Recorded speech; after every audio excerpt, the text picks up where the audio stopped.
9 ربیع جشن امامت امام عصر علیه السلام نیست. این را بدانید شیعیان. این اصل جشن همون جشن بقر. آخه بقر جشن بقر چی؟ پاره شدن دیگه. رخه چی پاره شد؟ کجای عمر پاره شد؟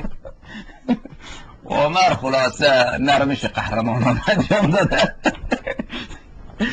بله، با امید این که جناب ابو لولو علیه السلام در این نرمش با ایشون مشارکت میکنه.